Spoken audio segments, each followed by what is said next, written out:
Bienvenue au podcast sur la piste du crime. On n'est pas des avocats, ni des experts en crime. On est juste un couple qui aime se raconter des histoires. Dans notre podcast, il va y avoir des sujets difficiles à entendre. Trigger warning pour les gens sensibles. Mais si t'es sensible, qu'est-ce que tu fais à écouter du true crime? Parfois, il va y avoir du sacrage. Parce qu'un violeur, c'est pas juste une marde. C'est une estie de marde. Puis on va pas se le cacher. Un tabarnak bien placé, c'est drôle en crise. Puis si t'aimes pas ça, je m'en calisse.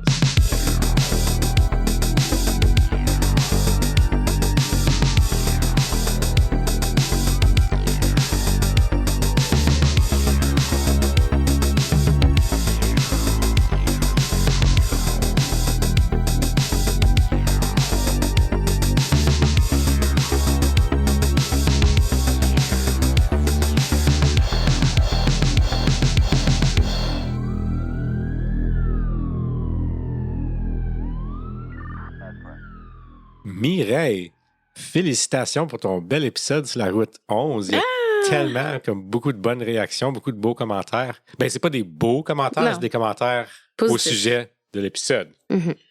Il y a une très bonne réaction à ton épisode. Et puis, j'ai une couple de shout-out à faire. Excuse, allô Mireille, parle donc un petit peu. Je t'ai pas pressée à parler. Tu m'as tellement dit que je vais haïr ton épisode que je suis pas pressée à parler. Tu vas l'haïr. Moi, je pense que à la fin de la soirée, tu vas me demander le divorce. Oui? Ben, j'espère pas.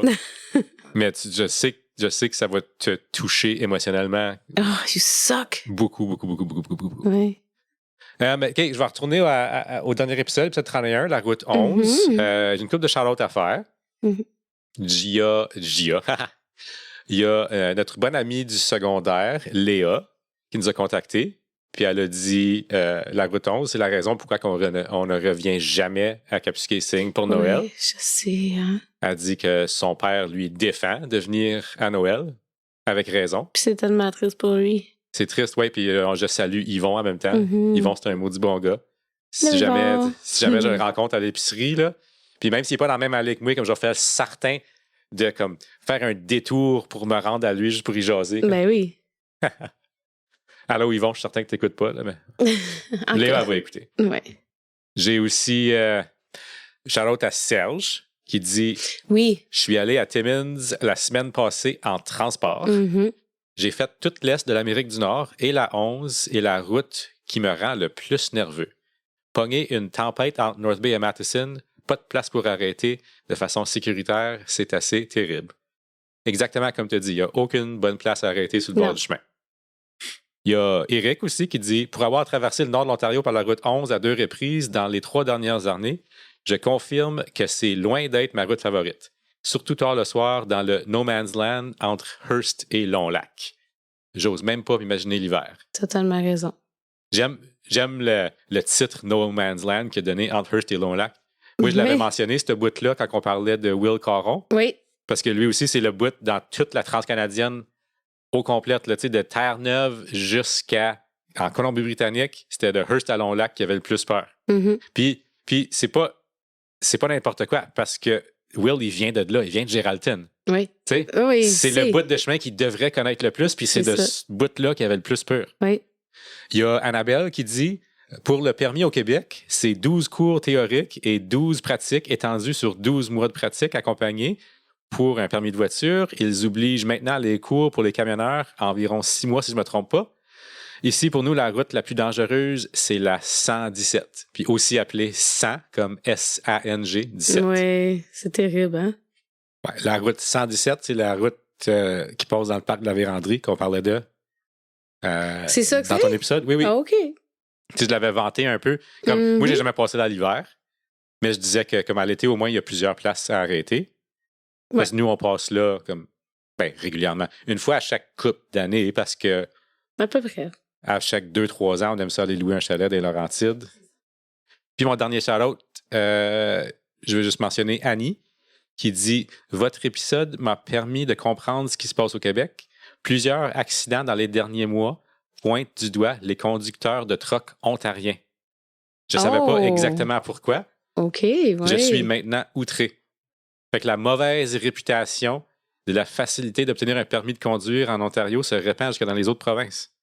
Puis là, eux autres, quand ils voient des transports dans le fossette, ils disent « Ah, c'est donc t'as rien. » Ouais. Shame.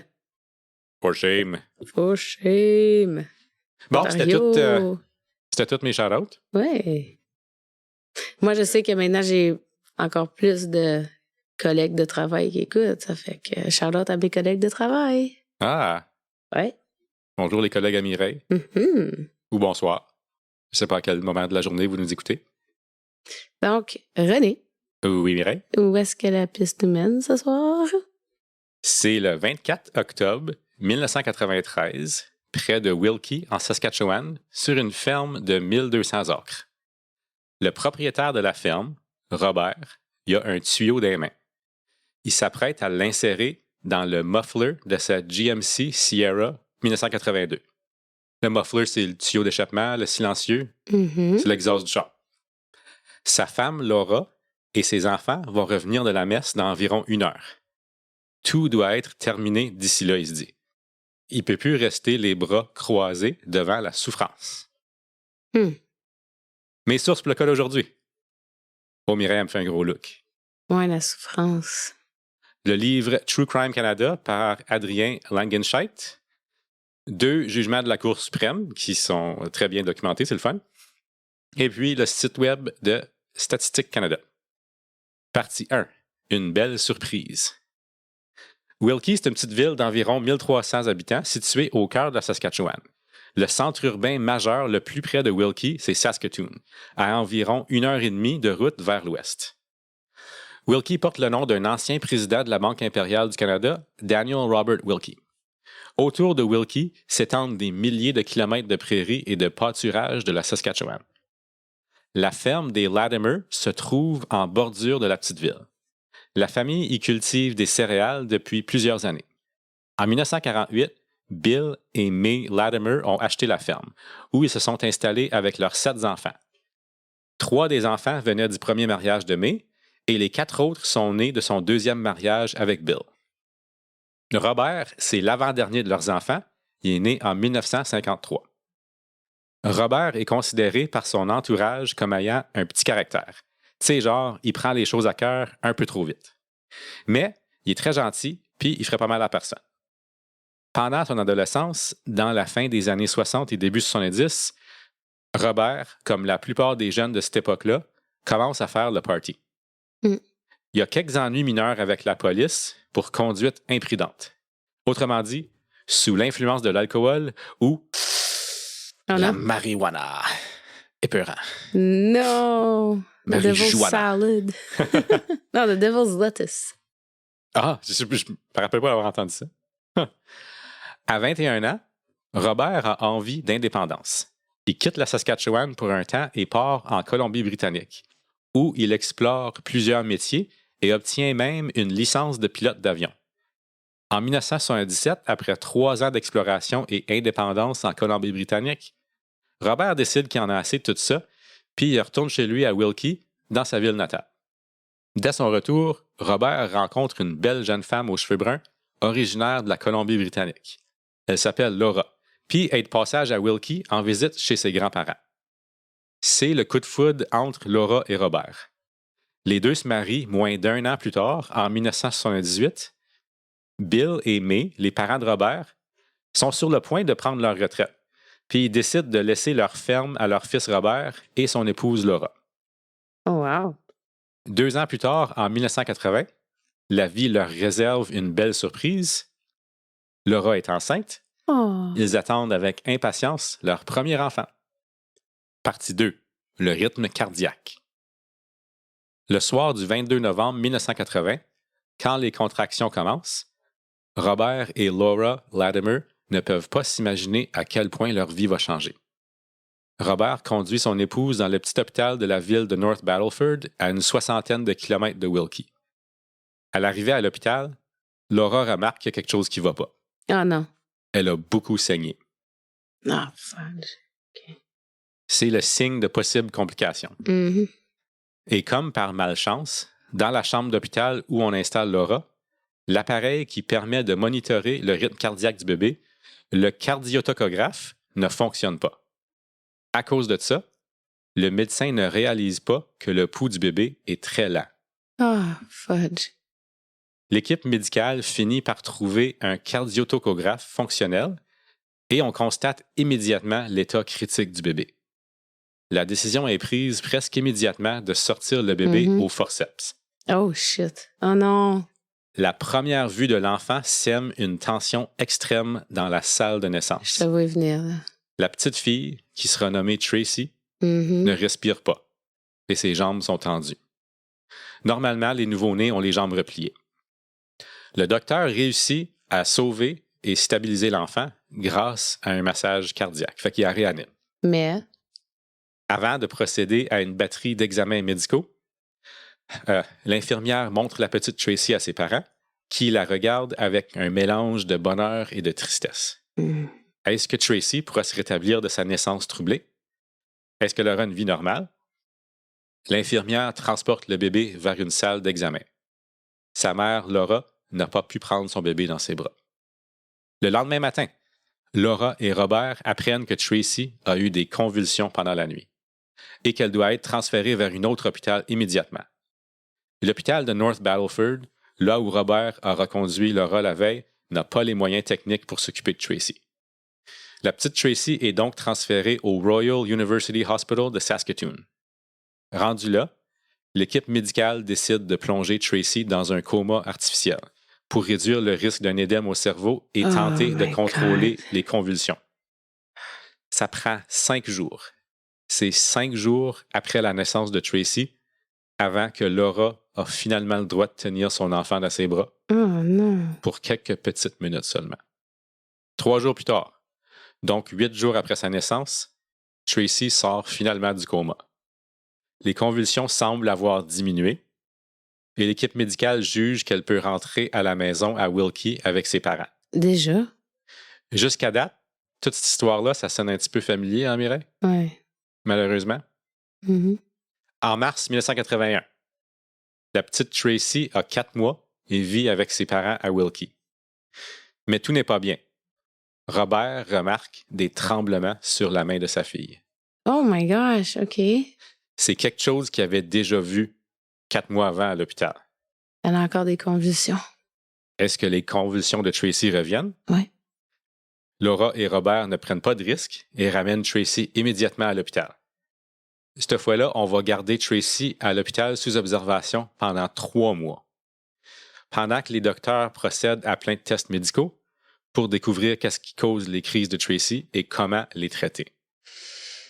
Un cocktail de médicaments est prescrit et offre une petite lueur d'espoir en limitant le nombre de crises que Tracy subit à environ 5 ou 6 par jour, comparé à au-dessus de 20 par jour avant ça. Holy shit! Oui, 20 par la jour. petite n'est pas bien pantoute. Elle avait juste 4 mois. Mais l'espoir ne dure pas longtemps parce que les docteurs découvrent vite ce qui provoque les convulsions. Le manque d'oxygène à la naissance a provoqué des dommages irréversibles au cerveau de Tracy. Ces lésions ont entraîné une paralysie cérébrale, ce qui lui cause des troubles de motricité et de la rigidité musculaire. Ouais, OK. Le diagnostic marque le début d'une vie difficile et douloureuse pour Tracy. D'autant plus que l'étendue complète de sa condition se révèle à mesure qu'elle vieillit. Les symptômes d'une paralysie cérébrale prennent différentes formes et, dans différentes personnes, vont d'un simple trouble moteur à une spasticité très prononcée. D'après les docteurs, Tracy présente la pire forme de paralysie cérébrale qu'ils ont jamais vue. Hein? L'enfant a très peu de contrôle volontaire sur les mouvements de ses muscles. Elle ne peut pas marcher ni parler, mais elle arrivera quand même à communiquer avec ses yeux et en riant. Oh. Parce que ses bras et ses jambes sont atrophiés et que ses os se déforment progressivement, Tracy souffre et est en douleur constante. Pauvre. Oh non. Ses fonctions respiratoires et digestives sont également atteintes. Elle a souvent de la difficulté à respirer et à manger. Elle vomit régulièrement ce qu'elle a mangé et elle doit porter des couches en tout temps. Puis, évidemment, elle peut seulement se déplacer qu'en chaise roulante. OK, elle mange quand même. Elle n'est pas un tube, là. Non, elle n'a pas un mange. tube. Donc, elle est capable... OK. Ben, capable. C'est comme, d'après ce que je lis, elle est comme à moitié capable de manger. Ouais, là. mais je veux dire, elle a des mouvements dans la bouche quand même pour mastiquer. Ouais. OK. D'après les docteurs, Tracy a une espérance de vie de 10 ans maximum. Aïe, aïe. Puis ils sont même pas sûrs qu'elle se rende à cet âge-là, vraiment. Puis elle est née en 80? En 1980, novembre. OK. Même avec toutes les complications autour de la naissance de Tracy, Laura et Robert décident d'avoir un autre enfant. Brian est né en 1983 en très bonne santé, quand que Tracy est rendue à 3 ans. 1 an après la naissance de Brian, Tracy subit une première chirurgie. C'est conçu pour soulager les tensions dans les muscles de sa jambe gauche. Mais la chirurgie n'est pas un succès. Ça cause des mouvements involontaires dans sa jambe droite, ce qui provoque des nouvelles douleurs pour Tracy. Attends, là. Elle a eu une chirurgie dans la jambe gauche et ça Ben, cause des douleurs dans sa jambe droite. je sais pas si c'était dans la jambe gauche, mais c'était pour soulager la jambe gauche. Ok. C'était peut-être comme plus dans son dos, je sais pas. OK. J'ai pas beaucoup de descriptions là-dessus, là. Mais je sais que ça va mal puis que ça empire les choses. Ah, il y a une chirurgie, puis ça l'aide pas, puis ça rempire. Oh my. Pour Laura et Robert, s'occuper de leur ferme et de leurs 2 enfants, particulièrement Tracy, est un énorme défi. Mais le couple est fort. À travers les difficultés et les larmes, ils restent unis et se soutiennent mutuellement sans jamais perdre espoir. En 1985, un 3e enfant, la petite Lindsay, est née en parfaite santé. Tracy a maintenant 5 ans. Ben, comme d'après le calendrier, elle a 5 ans. Mais en termes de développement, Tracy est au niveau d'un petit bébé, pas plus que 12 mois. Et puis, ils en ont eu d'autres en plus, imagine. Partie 3. La souffrance. Ouais. Malgré son handicap, Tracy trouve quand même du plaisir dans sa vie. Elle aime écouter de la musique. Elle aime se baigner. Elle aime regarder la télévision. Et elle aime particulièrement regarder des numéros de chevaux de cirque. Oh, cute. Elle est très attachée à ses parents et adore quand ils la bercent dans leurs bras. Laura et Robert font tout ce qu'ils peuvent pour offrir à leur fille une vie heureuse. Tracy va dans une école normale, dans le même autobus que les autres enfants. Tracy adore l'école, ça la stimule beaucoup. Rendue à 7 ans, Tracy vomit de plus en plus. Oh non. Elle garde pratiquement jamais qu'est-ce qu'elle mange. Puis, par conséquent, elle garde pas ses médicaments non plus. Tracy présente de plus en plus de carences et maigrit rapidement. Dans sa situation d'handicap sévère, ça met sa vie en danger. Les docteurs décident que la solution au vomissement, c'est de placer un tube directement dans son estomac qui la nourrira et lui donnera des quantités nécessaires de nourriture, de liquide et de médicaments pour sa survie. Ouais. Laura et Robert hésitent. Ils considèrent que ça, c'est la première étape vers le maintien artificiel de la vie de Tracy. Ouais, c'est pour ça que moi, comme, évidemment, je juge pas qu'il y a eu d'autres enfants, mais un enfant handicapé comme elle était ou comme elle est, puis que tu sais pas où est-ce que ça va aller, c'est du... Ouais, ça mérite 200% de ton attention. Ben, c'est là. ça, là, Ouais. c'est 24/7, là, tu sais. Ouf. Puis là, t'as d'autres bébés au travers. Ils en ont eu quoi, 2, 3 autres après? Comme c'est là, ils en ont eu 2 autres. 2 autres. Il y en a un autre qui s'en vient Puis plus c'est tard. des bébés, là. Ouais. Puis veut pas, Tracy est comme un bébé. Ils l'ont dit 12 Toujours. mois top, là. Ouais. Ouais, c'est ça. Puis elle progresse pas par-dessus ça. Là. Non, puis tu sais, c'est quand même... C'est encore plus dur de comme lui donner son bain, puis la coucher, puis la mettre dans sa chaise, comme... C'est constant. En tout cas, ça, c'était mon Saint-Son. Fait que comme je dis, ils considèrent que c'est la première étape vers le maintien artificiel de la vie de Tracy. Ils veulent pas que leur fille soit dépendante de machines ou quoi que ce soit pour survivre. Leurs inquiétudes, en quelque sorte, vont sauver la vie de Tracy. Parce que pas longtemps après, les docteurs découvrent que c'est la dose élevée de médicaments qu'elle prend pour ses convulsions qui cause tous ses vomissements. Oh, OK. Mais Quand on réduit sa dose, les vomissements semblent s'atténuer. Si Tracy avait été forcée de prendre ses médicaments par tube directement dans son estomac, elle n'aurait probablement pas survécu. Wow, OK. Donc, les médicaments étaient trop forts. Ça la faisait vomir. Ouais, comme ça l'empêchait de garder sa nourriture. Mais ça l'empêche aussi d'avoir des crises d'épilepsie à journée longue. Mais comme... c'est ça, j'étais pour dire, là, s'ils l'ont baissé, est-ce qu'elle en a plus? Oui. Mais c'est pas mieux, là. Non, il n'y a pas de comme juste milieu. Là, Oh my God, OK. Mais pourtant, l'univers semble avoir une rancune contre Tracy. Et on lui donne jamais un moment de répit. Sa paralysie cérébrale fait en sorte que d'autres problèmes se développent, comme une hanche déboîtée Non. ou comme disloquée, comme nous autres on dirait en bon canadien français. Ah non, non, non. Et il y a une scoliose. Pauvre cocotte. C'est cette déformation tridimensionnelle des vertèbres qui cause la courbure anormale du dos de Tracy. Rendu à 8 ans, sa colonne vertébrale est déjà déplacée de 50 degrés à cause de sa scoliose, qui entraîne une pression permanente sur ses organes vitaux. Ses poumons et son estomac sont rétrécis. Elle a de plus en plus de mal à respirer. Elle souffre de bronchite chronique. Elle a des problèmes à avaler et vomit encore plus souvent. Puis, comme si c'était pas assez, elle a régulièrement des crises d'épilepsie. En 1990, quand Tracy est sur le point de fêter ses 10 ans, qui, je te le rappelle, c'est son espérance de vie maximale. C'est ça, j'étais pour dire. En 1990, elle subit une nouvelle chirurgie. Cette fois-là, c'est pour rallonger ses tendons afin de soulager ses muscles. Oh my God, non. La chirurgie se passe bien, pour une fois. Puis Tracy semble progresser lentement, mais sûrement vers la guérison.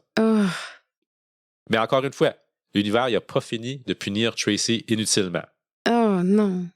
2 ans plus tard, le déboîtement de sa hanche s'aggrave et sa colonne vertébrale est rendue déplacée à 75 degrés. Son corps est tout croche. Mais là, oui. Puis elle ne peut pas rien faire. Pauvre cocotte. Elle n'a aucun contrôle sur son corps. Elle a juste 8 ans? Ben non, là, 10 ans, excuse. Là, c'est rendu 2 ans plus tard. Ouais. C'est rendu à 12 ans que c'est grave de même. Oh, OK. OK, soit elle a dépassé son espérance de vie. Oui. Ouf. OK. Sa cage thoracique appuie sur son bassin. Ça lui cause des douleurs insupportables et augmente la probabilité d'une mort prématurée. Mais je te le rappelle encore, son espérance de vie était de 10 ans, puis là, il est rendu à 12 ans. Oui, mais... Ouf. C'est pourquoi son équipe médicale prend la décision d'effectuer une nouvelle chirurgie. On va implanter des tiges en acier dans sa hanche pour la redressir. La chirurgie est un succès cette fois-là. La cage thoracique de Tracy exerce moins de pression sur ses organes vitaux. Elle respire beaucoup mieux, puis ses vomissements sont réduits. OK. Mais, puis là, tu sais, il y a toujours malheureusement un mais dans la vie de Tracy. La chirurgie lui cause un nouveau problème. Non. Tracy est maintenant raide comme une planche à cause des tiges.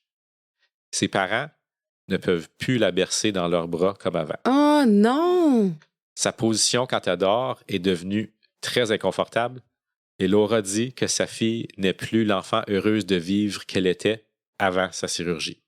Il règle un problème puis en cause 10 autres. Ouais, c'est ça. En février 1993, à 12 ans, Tracy a les capacités cognitives d'un petit enfant. Des nouvelles complications avec sa hanche apparaissent. Ah bon? Ouais, encore, ça finit jamais. Mais les docteurs ne veulent pas la réopérer immédiatement parce qu'elle a besoin d'encore plus de temps pour se remettre de sa dernière chirurgie. La chirurgie qui a causé plus de problèmes que rien d'autre? Ben, comme ça a réduit toute la pression sur ses organes vitaux, mais là, ça cause d'autres problèmes parce qu'elle est raide, puis elle est plus confortable, puis elle a moins, je sais pas si c'est le bon terme, elle a moins d'affection parce qu'elle peut plus se faire bercer, tu sais, comme, et stock drette, là, tu sais. Elle peut pas bouger autrement, là. T'étais-tu obligé de me conter cette histoire-là? Je t'ai dit que tu l'aillerais. Ben oui, mais si tu savais, t'aurais pu laisser faire. Puis là, comme tu l'as dit tout à l'heure, comme si c'était pas assez, Laura tombe enceinte pour la 4e fois. Mais écoute, ça, c'est leur choix. C'est juste que c'est encore plus difficile parce que... En tout cas... Le couple craint de ne pas avoir assez d'énergie pour supporter Tracy et un nouveau-né en même temps. C'est ça. C'est une grande décision à prendre, mais finalement, puis après beaucoup de réflexion, Laura et Robert décident de placer Tracy dans un foyer de North Battleford à la fin de sa grossesse. Oh! C'est pas un placement permanent. C'est juste pour donner un peu d'espace à la famille, le temps qui s'adapte à l'arrivée du nouveau bébé. C'est un garçon nommé Lee. Après 2 mois, ils se sentent prêts et ils reprennent Tracy à la maison. Tout s'est bien passé pour Tracy dans le foyer relativement, mais elle a quand même perdu du poids. Les personnes qui en prenaient soin ne savaient pas trop comment la nourrir. Hein? Puis, tu sais, du point de vue de Tracy, c'était absolument impossible qu'elle comprenne pourquoi elle s'est fait amener ailleurs pour 2 mois. Ben non. Comme moi, je pense que ça a dû être épeurant pour elle. Là, comme... Ben oui. Uh-huh. Mais ils savaient pas trop comment la nourrir. Ben, je pense qu'ils ont eu de la difficulté à la nourrir. Là. Ben, ouais. Partie 4, la dernière chirurgie. Pas un autre. Suite à son retour à la maison après la naissance de Lee, Laura décide d'emporter Tracy chez la docteure Zeus. Comment? D-Z-U-S. Je pense que c'est Zeus. C'est une chirurgienne orthopédique. Dr. Zeus. Dr. Zeus. Pour discuter des prochaines étapes du traitement de la hanche à Tracy. Les Latimer sont à bout. S'occuper d'une ferme et de 4 enfants, dont une avec un sévère handicap, c'est dur c'est les nerfs de tout le monde. Mm-hmm. C'est une grande épreuve qu'il affronte depuis maintenant plus de 12 ans. Quand la docteure Zeus examine Tracy pour la première fois, elle constate immédiatement la douleur que Tracy ressent à chaque moment de sa vie. Sa mère, Laura, tenait la jambe droite de Tracy en l'air dans une position fléchie, et chaque fois qu'on essayait de bouger sa jambe, Tracy criait de douleur. L'os de la hanche droite de Tracy a été très endommagé au cours des dernières années. C'est ça qui cause la douleur extrême de Tracy. Une reconstruction de sa hanche n'est pas possible en raison des dommages massifs subis par ses articulations. On pourrait tenter de complètement enlever son fémur, dit la docteure Zeus. Non! Ça, c'est l'os dans ta cuisse. Là. Non! Mais la jambe de Tracy serait tenue au corps de Tracy seulement par des muscles et des nerfs. Ben voyons! Le temps de récupération de cette chirurgie serait d'au moins 1 an. Et ça serait extrêmement douloureux pour la petite. Ben là... Puis au bout de ça, elle aurait besoin de d'autres chirurgies pour soulager sa souffrance. C'est comme si chaque chirurgie pour Tracy cause ou révèle 10 fois plus de problèmes que ça n'en règle. Laura se sent désespérée. La docteure Zeus dit que la douleur suivant la chirurgie serait tellement intense que la seule solution à court terme, c'est une péridurale pour anesthésier ses nerfs. Mais, non. comme d'habitude, il y a toujours un mais avec Tracy.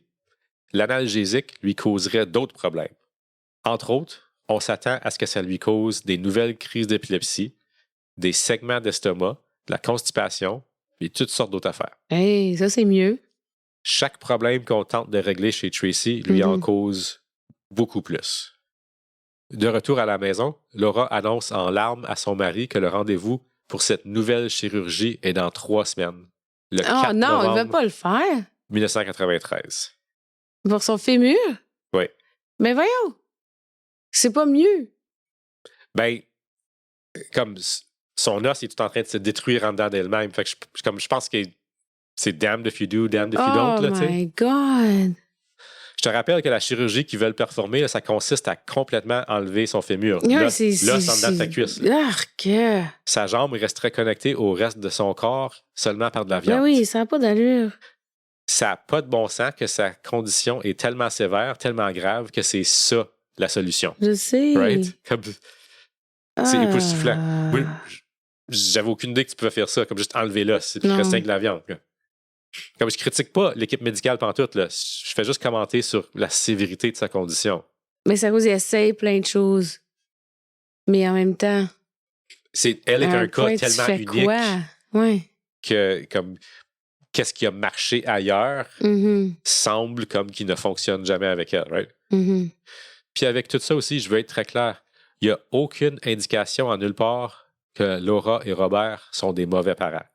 Mais non. Au contraire, tous les témoignages de toutes les sources sont unanimes. Laura et Robert prennent extrêmement bon soin de leur fille. Oui, non, c'est pas ça. C'est pas évident. Là. Je veux dire, tu blâmes pas les parents là-dedans. Là. Ils font ce qu'ils pensent qui est le mieux pour leur enfant. Là. Partie 5, invisible et inodore. On est finalement de retour au début de mon histoire, le 24 octobre 1993. Laura et ses 3 enfants en santé partent pour se rendre à l'église. Robert reste à la maison avec Tracy. Il dit que Tracy va faire une sieste pendant la messe. Je sais pas si c'était commun d'emmener Tracy ou pas à la messe le dimanche matin, fait que c'est peut-être normal tout ça. Laura et les enfants reviendront dans environ 1 heure ou 2. Robert prend sa fille Tracy et la place dans le siège du passager de son pick-up, une vieille GMC Sierra 1982. Il l'emmène dans une grange sur sa ferme. Pour que Tracy reste assise en place dans le siège, il l'immobilise avec une pile de vieux manteaux et un sac de couchage. Parce que Tracy, elle n'a aucun contrôle sur elle-même, elle est dure à cire, right? Fait que ça y prend toutes sortes de cossins pour qu'elle reste assise dans le siège. Il fait sûr que son visage n'est pas caché. Tracy est assise là, incapable ou presque de bouger, et ça depuis sa naissance. Elle a des cheveux noirs, un petit nez retroussé et les dents de travers. Je viens juste de te montrer la photo, tu as vu de quoi de l'air? Elle regarde son père avec ses yeux embrumés qui ont pris une couleur argentée. Sa bouche ouverte forme une sorte de sourire. C'est-tu un vrai sourire? Ou peut-être juste l'état actuel involontaire des muscles de son visage? Dur à dire. Robert caresse la tête de Tracy, lui donne un bec sur le front et dit « N'aie pas peur, papa est avec toi. » Je savais quand t'as dit que tu l'as... Robert tourne la clé du moteur. Le moteur du camion démarre et vibre sur ses roues. Le tuyau qu'il avait placé dans le muffler se rend jusqu'à l'habitacle du camion par la vitrine arrière. Le monoxyde de carbone remplit le camion petit peu à petit peu. Robert ferme la porte, puis il s'assied sur un vieux pneu de tracteur en arrière du camion. Il observe la scène par la vitrine arrière. Il se demande comment de temps ça va prendre. Quelques secondes, quelques minutes, je sais pas. En tout cas, une chose est certaine, il se dit. Si Tracy devait souffrir ou montrer n'importe quel signe de déconfort, il arrêterait tout ça immédiatement. Mais il ne se passe rien. Pas de sanglots, pas de cris horribles. Y a-t-il fait une erreur? Peut-être le tuyau il est bloqué. Ou bien le monoxyde de carbone il a déjà fait son travail. Comment vérifier? Le gaz est invisible et inodore. Il regarde sa montre. Il est rendu 12:20. Ça fait 10 minutes. Puis là, il entend Tracy tousser légèrement. Patience, il se dit. Il faut encore attendre un petit peu. Depuis que son épouse Laura lui avait annoncé la date de la nouvelle chirurgie, Robert se cassait la tête pour la meilleure façon de mettre fin aux souffrances de sa fille Tracy. Une overdose de Valium? Non. Une balle dans la tête? Un encore plus grand nom. Oh my God. Trop cruel et trop compliqué, il se dit. Finalement, il avait opté pour l'intoxication au monoxyde de carbone, simple, silencieuse, puis de ce qu'il sait, sans douleur. Une demi-heure après qu'il a tourné la clé du camion, Robert ouvre la porte du conducteur et coupe le moteur. Il prend le corps de sa fille, la replace délicatement dans sa chaise roulante et la ramène jusqu'à sa chambre à coucher. Aïe, aïe, aïe. Il la place dans son lit pour faire croire qu'elle était morte dans son sommeil. Il l'a placée dans son lit pour qu'elle soit confortable, bien placée pour qu'elle n'ait pas de douleur, avec une oreiller entre les jambes, pareil comme d'habitude. Pareil comme les milliers de fois qu'il l'avait couchée auparavant. Et ensuite, il retourne dans la grange et brûle les preuves de son acte. La lumière est éteinte et les rideaux sont fermés quand que Laura entre dans la chambre de sa fille.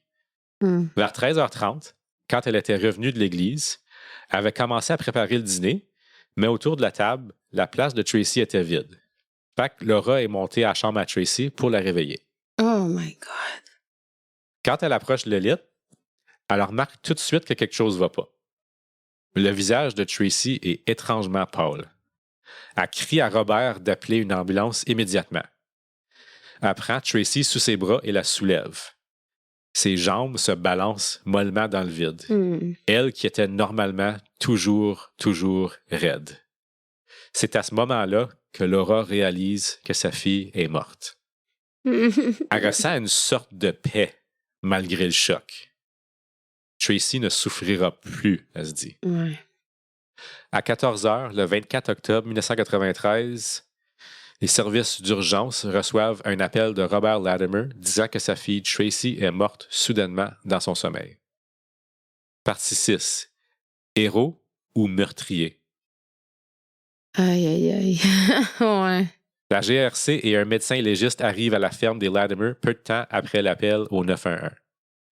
Pendant que le médecin examine le corps de Tracy, Robert raconte ce qui serait passé. Il dit avoir couché Tracy vers 12h30 parce qu'elle était en douleur et que, quand Laura est montée pour la réveiller, elle l'a trouvée morte dans son lit. Mais parce que le légiste ne peut pas déterminer la cause exacte du décès, il doit ordonner une autopsie. Hmm. Robert s'y oppose immédiatement. Oh! Il Oh veut, non! ouais, il veut que Tracy soit incinérée et enterrée le plus rapidement possible. Ben oui. Hmm. Laura le regarde avec étonnement. Pourquoi s'opposer à ça? Mhm. Le couple s'échange quelques regards et disparaissent dans leur chambre.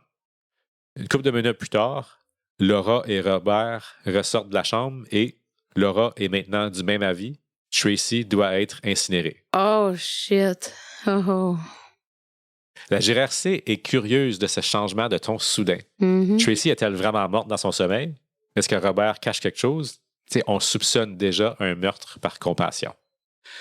Même si Laura et Robert s'y opposent, une autopsie est effectuée sur le corps de Tracy le lendemain à Saskatoon. L'autopsie révèle une forte concentration en monoxyde de carbone dans le sang de la petite fille, de l'ordre de 80%. Ça l'indique clairement qu'elle a été exposée intentionnellement au gaz invisible et inodore. Les funérailles de Tracy ont lieu 3 jours après sa mort, le 27 octobre 1993. Une semaine après, le matin du 4 novembre 1993, le jour où l'opération de Tracy devait avoir lieu, 2 policiers de la GRC se rendent à la ferme des Latimer. Quand que Robert leur ouvre la porte, ils lui disent qu'il est le suspect principal du meurtre de sa fille. Ouais. On lui demande de venir au poste de police de North Battleford pour lui poser plus de questions. Laura, qui reste à la maison avec ses 3 enfants, est visiblement bouleversée. Rendu au poste de police, le caporal Lyons, qui connaît très bien Robert Latimer, ne niaise pas que la POC. Il confronte Robert immédiatement aux accusations. Il dit « J'ai aucun doute que vous avez tué votre fille », dit Lyons d'une voix calme. « Je sais que vous aimiez Tracy et je sais aussi que vous ne vouliez pas le faire. » Robert se met à pleurer, puis il penche sa tête. Le caporal Lyons continue. « Mais vous deviez le faire. Pour elle. Est-ce que j'ai raison? » il demande. Robert ne répond pas. « Je sais que tu es un homme travaillant. Je sais que tu es un bon père aimant, » il dit. « Je sais que tu l'as fait par amour pour Tracy. » Robert ne répond pas. Il veut juste avoir une confession, lui, là. Lyons lui pose la question une nouvelle fois, puis encore, et encore. Finalement, Robert sort de son silence. « Je voulais mettre fin à sa souffrance, » dit Robert. Lyons y dit à Robert, « Je dois t'informer que cet aveu pourrait valoir une inculpation pour meurtre. » Puis Robert répond simplement, « Je le sais. » Et il continue en décrivant les événements qui ont mené à la mort de Tracy le 24 octobre, 11 jours passés. Robert ne sait pas pourquoi il avait choisi la date du 24 octobre. C'était pas planifié. Après la consultation chez la Dr. Zeus, qui avait eu lieu le 12 octobre, Robert avait été informé par son épouse Laura du projet de réopérer Tracy. C'est là qu'il avait pris la décision de mettre un terme à ses souffrances. Quand que Laura et les enfants sont partis pour se rendre à la messe le matin du 24, il a juste saisi l'occasion. Lyons demande si Laura était au courant de son plan pour mettre fin aux souffrances de Tracy. Robert répond qu'il en avait parlé à sa femme le 12 octobre, quand elle est revenue du rendez-vous chez la Dr. Zeus. Mais il précise que Laura n'a aucunement participé à la planification de son acte. Il avait juste partagé des pensées générales à ce sujet. Laura, elle avait envisagé de consulter le docteur Jack Kevorkian. C'est un médecin légiste américain qui, dans les années 90, était reconnu pour offrir l'aide à mourir à ses patients. Les réflexions de Laura, par contre, Robert précise, étaient purement théoriques. Tu sais, fait que les deux, tu vois que les deux voulaient que Tracy arrête de souffrir. Quoi. Les deux ont ces pensées-là. Mais tu sais, si Laura était au courant des intentions de son mari aussi, pourquoi est-ce qu'elle ne l'a pas empêché d'agir? T'sais, elle voulait-tu, en quelque sorte, en dedans d'elle-même, qu'il agisse? Mais elle n'était pas au courant exactement. Il en avait parlé. Ouais. Mais il a pas dit, ah, OK, je vais le faire. Non, c'est pas ça qu'il a dit, ouais. Ouais. Puis peut-être elle pensait qu'il était pas capable de passer à l'acte. En tout cas, on peut pas supposer pour elle. Là, fait. Mhm. La seule chose qui est certaine dans tout ça, c'est qu'il y a très peu de gens entre nous qui sont capables de comprendre comment que Laura et Robert se sentaient depuis le dernier 12 ans. Non, on l'a pas vécu, on sait pas. Robert passe 4 jours en prison avant d'être libéré sous caution. On juge qu'il ne pose pas de risque pour la communauté. Entre-temps, les médias attirent l'attention nationale sur les Latimer. Hmm. Les motivations morales de Robert sont discutées avec passion. Pour certains, c'est un père héroïque qui a agi uniquement par amour pour sa fille. Pour d'autres, c'est un meurtrier au sang-froid qui a mis fin à la vie d'un enfant, incapable de se défendre, incapable de parler, incapable de décider pour elle-même. Ouais, là, c'est pas. C'est pas juste noir ou blanc, ça, là. Pantoute. Partie 7. La couronne contre R. Latimer. D'un point de vue juridique, c'est assez simple. Mhm. Robert a avoué ses actes à la police, noir sur blanc.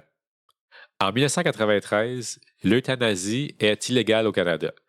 Et même s'il y aurait peut-être moyen de peut-être dire que la victime voulait mourir, c'était carrément impossible pour Tracy, qui ne pouvait pas parler et qui, selon les médecins, avait la mentalité d'un enfant de moins d'1 an. Le 7 novembre 1994, un peu plus d'1 an après la mort de Tracy, Robert est jugé pour le meurtre au premier degré de sa fille. Le juge et le jury doivent prendre une décision très difficile. Malgré le débat moral et éthique, ils ne doivent pas juger Robert avec leurs émotions. Mhm. Ça va être dur. Laura témoigne en défense de son mari. Elle dit « La naissance de Tracy a été bien plus triste que sa mort. Hmm. Nous avons perdu notre fille au moment où elle est née. Oh my God. » Elle dit que Robert et Tracy avaient une très bonne relation. C'est un père merveilleux et aimant. Il était toujours là pour Tracy. Il l'aimait beaucoup et elle l'aimait beaucoup. Mhm. Pour la couronne, c'est tout le contraire. Le procureur dit « Robert a tué sa fille dans le seul but d'alléger son fardeau et celui de sa femme. » Ça, c'est pas fair. Faut pas Pour- dire ça. Non. Pour avoir dit ça, le procureur reçoit un avertissement du juge. Oh, OK. Comme, je sais pas c'est quoi la bonne réponse ici, là. Mhm. Je veux jamais être dans la situation des Latimer, mais je pense vraiment pas que le procureur de la couronne il aurait dû dire ça.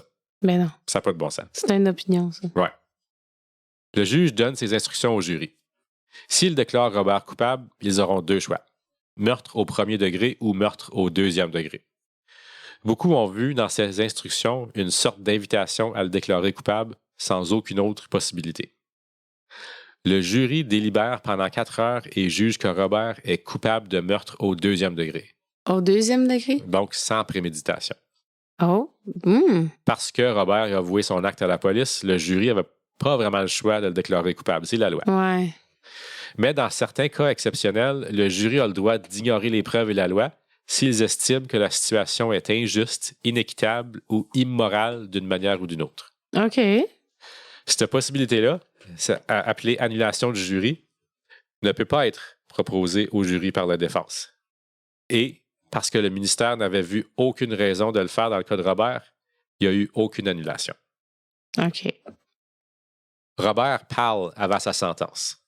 Il dit « Si couper la jambe de Tracy ou lui poser un tube dans l'estomac ou la laisser vivre avec des douleurs pendant encore 20 ans n'est pas un crime, ça n'en est pas un non plus d'avoir mis fin à ses souffrances. » Robert Latimer est condamné à 10 ans de prison sans possibilité de libération conditionnelle. Oh, my, 10 ans. Après le procès, Ouf. Laura critique le système de justice en parlant aux médias. Pourquoi est-ce qu'on enferme un père merveilleux et aimant? Mhm. Selon elle, peu importe les conditions d'emprisonnement de son mari, ça ne serait jamais aussi pire que qu'est-ce que Tracy aurait enduré pour le reste de sa vie. Mhm.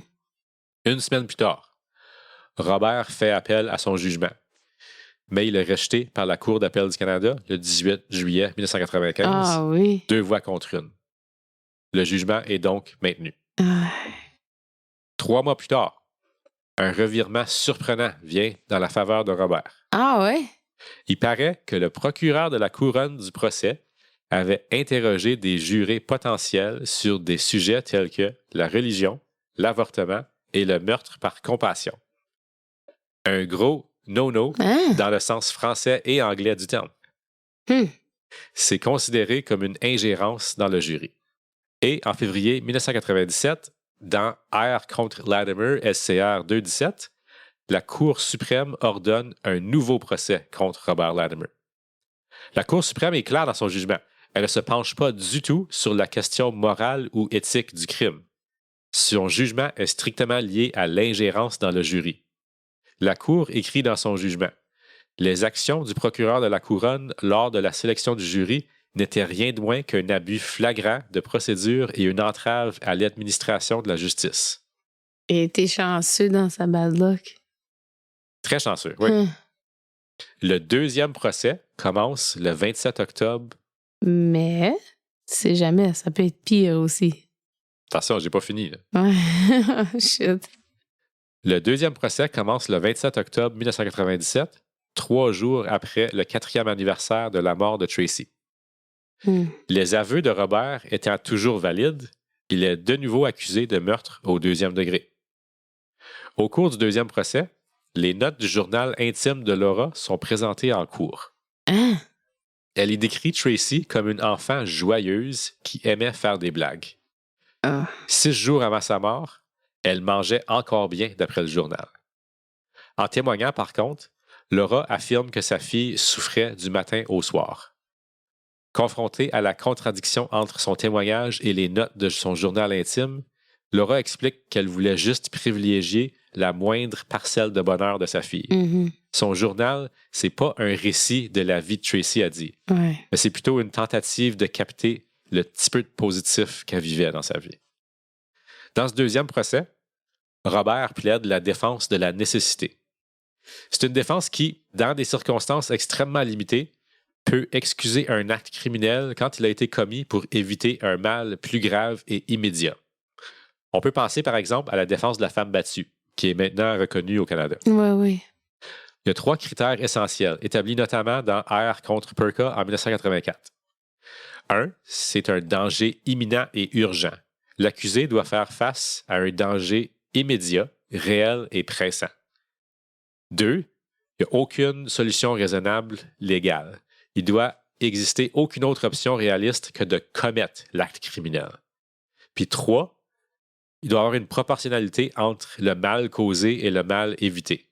Les conséquences causées par l'acte criminel doivent être moindres que le mal qui est évité. Ouais, OK.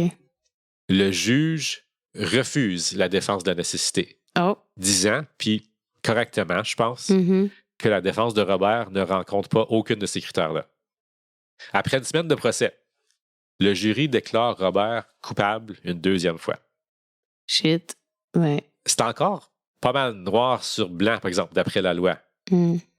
Robert, il a avoué qu'est-ce qu'il a fait. Puis la loi est claire. L'euthanasie, c'est pas légal.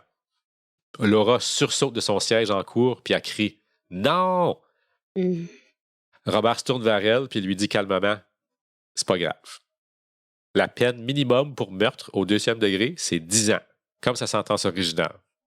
Mais le jury recommande à la cour que Robert soit mis en libération conditionnelle après 1 an. Ah oui? Le juge en prend note et Robert Latimer est condamné à une peine de 2 ans d'emprisonnement, dont 1 an ferme et 1 an à domicile sous haute surveillance. Le juge justifie sa décision par le fait que Robert a commis son acte par compassion envers sa fille. Ben, c'est vrai que c'est de la compassion. Je veux dire, je doute pas. Je doute pas que c'est ça qu'il voulait.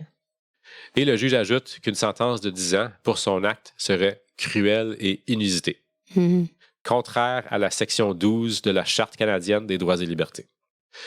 La couronne, elle, estime pour sa part que Robert Latimer doit purger sa peine de 10 ans et elle fait appel. La Cour d'appel de la Saskatchewan donne raison à la couronne et Robert est à nouveau, pour la 2e fois, condamné à 10 ans de prison. Oh, come on! Il y avait une petite lueur d'espérance pour lui. la cause de Robert Latimer se rendra jusqu'à la Cour suprême du Canada pour la deuxième fois. Les avocats de Robert tentent 2 stratégies pour leurs arguments devant la Cour suprême. 1, ils disent que le juge n'aurait pas dû exclure la défense de la nécessité. Et 2, ils disent que la sentence de 10 ans est cruelle et inusitée, comme le juge du procès l'avait déclaré. Qu'est-ce que tu penses qui est arrivé cette fois-là, Mireille? OK. J'espère que finalement... Et là, ça fait combien longtemps là, qu'il est en prison? 2 ans? 3 ans? Ça fait plus que ça. Là, c'est en quelle année, là? On est rendu en 97. Puis ça a commencé en 95? On est rendu beaucoup plus... non, le deuxième procès a commencé en 97. Oui, le deuxième procès a commencé le 29 octobre 97. La petite est morte en 93. Son premier procès était 1 an après. Mm-hmm. Fait qu'il a déjà fait comme 3-4 ans de prison. Là. Ouais. Donc, il a déjà fait quasiment la moitié de sa peine, dans le fond. Ouais, mais là, ça a été annulé, puis c'est un nouveau procès. Je sais pas si ça compte comme Ben, time served, je sais pas. De time served, puis tu peux pas... Ouais.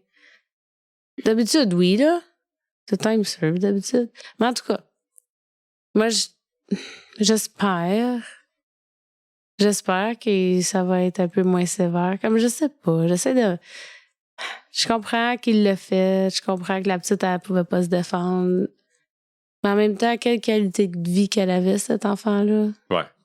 Je dirais, elle était tout le temps dans le mal, puis... Il n'y a pas de bonne réponse. Hein. C'est ça, comme c'est... Premièrement, je sais pas, René. pour la défense de la nécessité, la Cour suprême dit que cette défense était si évidemment inapplicable que ses avocats auraient dû anticiper son rejet total.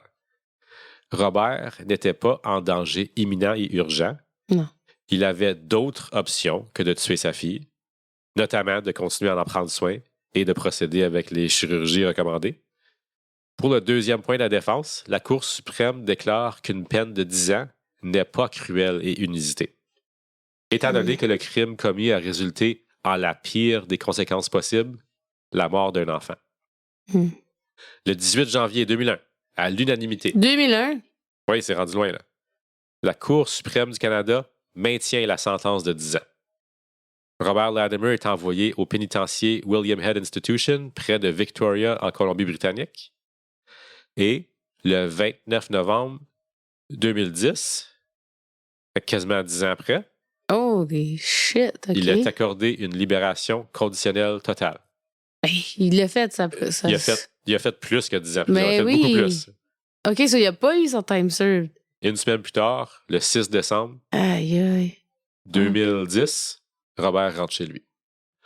Laura a toujours soutenu son mari tout au long du procès. Elle ne l'a jamais quitté, même quand les murs de béton de la prison les séparaient. Aujourd'hui encore, Laura et Robert forment un couple heureux. Robert n'a jamais changé son histoire non plus. Il a fait, selon lui, la seule chose à faire. Et il dit qu'il le referait si les circonstances l'exigeraient.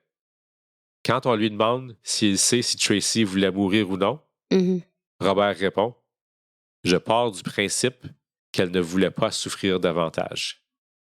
Je peux juste m'appuyer sur ce que j'aurais voulu pour moi-même. » Partie 8. Oubliez pas Tracy. En 1999, un sondage révèle que 73% des Canadiens croient que Robert Latimer a agi. Qu'est-ce que tu penses? En compassion. Par compassion, oui. Et qu'il aurait dû avoir une sentence réduite. Mais surtout qu'il n'a même pas eu comme. Il a passé combien de temps en prison avant? Comme 13 ou 14 ans, quasiment pas tout. De sens. Le même sondage montre que 41% croient que le meurtre par compassion devrait être légal. De l'autre côté, par exemple, plusieurs groupes de défense des droits des personnes handicapées disent publiquement que tuer un enfant handicapé est un meurtre, noir sur blanc, point final. Agir autrement dévalorise leur vie, peu importe leurs conditions.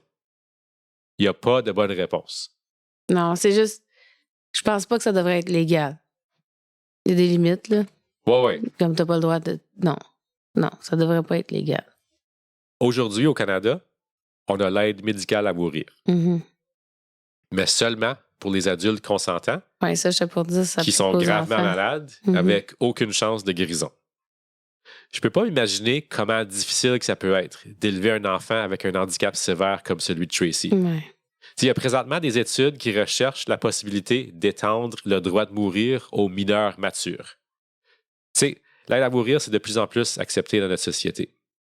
Puis c'est un droit que je supporte à 100% pour les adultes. Mais je suis pas sûr que j'ai le vécu nécessaire pour avoir une opinion pour les mineurs matures. Non. Pour ceux qui délibèrent cette possibilité-là aujourd'hui, je vous dis, n'oubliez pas Tracy. Pensez à la valeur de sa vie. Mhm. Je sais que Tracy n'aurait pas pu choisir pour elle-même. Elle n'avait pas la capacité de le faire. Elle était particulièrement vulnérable parce que les faits sont que, comme tous les enfants, elle dépendait sur ses parents, elle dépendait sur son père pour sa survie, mais elle, encore 100 fois plus qu'un enfant en santé. Et son père, qu'on pense qu'il avait raison ou pas, qu'on pense qu'il a agi par compassion ou pas, a décidé de mettre fin à une vie autre que la sienne. Élever un enfant avec un handicap sévère doit être une tâche accablante. Je peux pas me l'imaginer, puis je veux pas l'imaginer, ça me fait trop de peine. Ça doit peser lourdement sur un parent. On pourrait supposer que Robert Latimer était dans une détresse profonde quand il a décidé de mettre fin à la vie de sa fille. C'est certain qu'il faut considérer l'état mental des parents quand on parle d'aide à mourir pour les mineurs matures. Un tel mineur mature pourrait très bien se retrouver devant le choix de mettre fin à sa vie ou de se sentir responsable des difficultés émotionnelles et financières de sa famille. C'est une situation et un choix impossible pour un enfant. Non. Mais aussi, c'est ça. La mentalité, l'état mental du père et de la mère. Comme, faut pas oublier non plus qu'il se disait OK, ma fille, elle va être en douleur pendant des années après la dernière chirurgie. Là. Ouais, puis ça finit pas là. Il y a d'autres chirurgies après ça. C'est ça. Comme il doit se dire, il doit pas avoir vu la fin de la souffrance de sa fille. Là. Non, c'était ça comme l'événement déclencheur Ouais, là, c'est pour ça, Robert. là. Il a dit qu'il a commencé à penser à tout finir ça aussitôt qu'ils ont parlé de la dernière chirurgie. Mm-hmm. Fait qu'avec tout ça, je le répète, je supporte ouvertement l'aide médicale à mourir pour les adultes. Mm-hmm. Nationalement, en 2023, le cancer a pris 85 000 vies au Canada. Les troubles cardiaques, 58 000, puis les accidents, 20 500. Et l'aide médicale à mourir, Mireille, combien tu penses environ en 2023? Je sais pas. Des centaines. 15 343. Oh, quand même. C'est la 4e cause de mort par importance au Canada. Wow. 4,7% de toutes les morts enregistrées. Puis la moyenne d'âge, 77,7 ans. Ouais, ça, j'étais pour dire environ 80 au-dessus. La cause principale pour la demande, dans 64,1% des cas, c'est le cancer. De ce nombre-là, du 15 343, donc 10 581, ont répondu aux questions reliées aux handicaps, puis 3 633 d'entre eux ont déclaré avoir un handicap. Oui. Fait que comme un tiers des répondants au sondage qui ont demandé pour l'aide à mourir et qui l'ont obtenu disent qu'ils étaient handicapés. Ouais, je sais pas. J'ai pas. Tant qu'on l'a pas vécu, on peut pas vraiment avoir une opinion. C'est 15 343 personnes ont pu mourir avec dignité selon leurs propres vœux. Tu sais, nos voisins américains au Sud, ils aiment souvent ça, nous faire un sermon sur la liberté, mais la liberté ultime, c'est le choix de choisir la date et l'heure de sa propre mort. Ah non. Ça, là, comme je comprends, mais il me semble... Ben, c'est une grosse question existentielle. Voudrais-tu savoir quand est-ce que tu vas mourir? T'as le temps de faire tes aveux, t'as le temps de dire bye. Tes adieux. Tes adieux. T'as le temps de faire tes adieux, excuse. Ouais, tu peux faire des aveux aussi. Ça serait le temps, oui. Mais j'ai non, déjà travaillé. Non. Non, merci. Il y a une place que je travaillais avant, je ne vais pas nommer la personne, mais c'est quelqu'un que son épouse était décédée du cancer, puis j'en avais parlé beaucoup avec lui. Parce que c'était dans le temps que quelqu'un dans ma famille avait le cancer aussi. Puis là, j'y posais toutes sortes de questions. Je dis, oh my God, ça a dû être tellement difficile. Puis il me regardait, il me dit, non. Il dit, j'ai eu 4 ans à dire au revoir. Il dit, j'ai eu le temps de vivre tout ce que je voulais vivre. Il dit, c'était planifié, comme il y avait pas de surprise. Il dit, on a eu le temps de tout faire ce qu'on voulait faire. Ouais. Comme c'est triste. Il Oui, enlève c'est pas que c'est triste. triste. Mais il a dit, avoir le temps de dire, tu sais, bye, Ouais, je t'aime, c'est c'est mieux mieux. que si elle serait morte subitement d'une Oui, crise cardiaque. absolument. Oui, for sure. Je comprends. Il y a pas de bon là-dedans, vraiment. C'était ça, mon cas. Je l'aime pas, ton cas. Je savais que j'étais pour sujet l'haïr, mais... de la belle petite Tracy Latimer. Ouais, je sais. Je déteste quand tu fais des enfants. Ben, c'est la première fois que je fais un enfant. Non, j'avais fait le petit gars, Zach Miller, c'est vrai. Oui. Mais il est pas mort, Zach Miller. Quand même. T'as fait l'autre petite fille là, pour l'école, là, la petite fille en réserve, là, qui venait des réserves. Là. Ah, ouais, ben, elle est morte dans un accident de char. Mais quand même. Shannon Koustachid. C'est un spécial triste. Patreon. Oui, je sais, c'est triste. Oui, c'est triste, mais elle n'a pas été tuée. Sa vie n'a pas été enlevée. Ben, j'ai essayé, comme j'ai fait par exprès dans le texte, comme, parce que moi, comme, puis toi dessus, tu l'as dit souvent, là, comme je pense que Robert il a agi par compassion aussi. Comme ça n'excuse pas le meurtre. Je pense que c'est comme 1 an, c'était fair, je pense, quand le juge, le deuxième juge, 1 an de prison. Je pense qu'il a fait autant de prison que quelqu'un qui aurait vraiment commis un...